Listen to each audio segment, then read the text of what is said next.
मुंबईपासून 81 किलोमीटर्स आणि पुण्यापासून फक्त 60. आणि या किल्ल्याला लोहगड असं का म्हटलं जातं? खूप स्ट्रॉंग आहे. ट्रेक म्हणजे नक्की काय असतं हे माहीत नसताना कॉलेज वयात माझ्या आयुष्यातला पहिला ट्रेक तो म्हणजे लोहगड. तुम्ही इथे कसे पोहोचू शकता? तर मुंबई सेंट्रलवरून प्रत्येक अर्ध्या तासाने ST बसेस आहेत आणि पुण्यावरून प्रत्येक 15 मिनिटाच्या अंतरावरती बसेस येतात. सर्वात स्वस्त उपाय म्हणजे ट्रेन.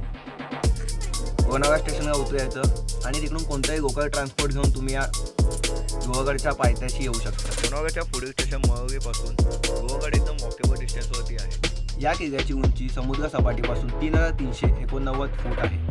हा किल्ला सतावहन, चालुक्य, राष्ट्रकूट, महामनी, यादव, निजाम, मुघल आणि शेवटी आपले मराठा या सर्वांच्या ताब्यात होता. 1648 साली हा किल्ला शिवाजी महाराजांच्या ताब्यात होता. पण 1665 मध्ये झालेल्या लढाईत हा किल्ला पुन्हा मुघलांना द्यावा लागला. पण 1670 मध्ये महाराजांनी हा किल्ला पुन्हा आपल्या ताब्यात घेतला. त्यानंतर या किल्ल्याचा वापर प्रामुख्याने सुरतेहून आणलेला खजिना ठेवण्यासाठी होत होता. पेशव्यांच्या काळात हा किल्ला नाना फडणवीस यांच्याकडे आला आणि त्यांनी या किल्ल्यावरती बरेच बांधकाम केले. किल्ल्यावर प्रामुख्याने 4 दरवाजे आहेत: महादरवाजा, नारायण दरवाजा, गणेश दरवाजा तसेच हनुमान दरवाजा.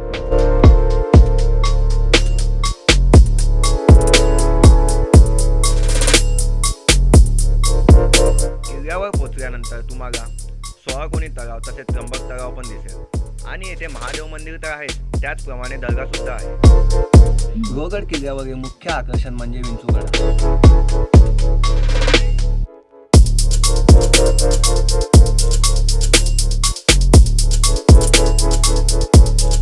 लोहगडच्या आजूबाजूला विसापूर, टिकोना, तुंग हे किल्ले आहेत आणि पावना धरण, कागा व भाजा या लेण्या आहेत.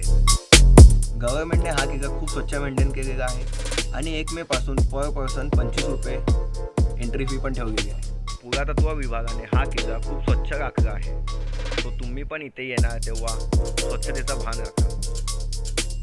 पावसात या किल्ल्याची काही औरच मजा असते आणि त्यामुळे तिथे खूप प्रचंड गर्दी असते.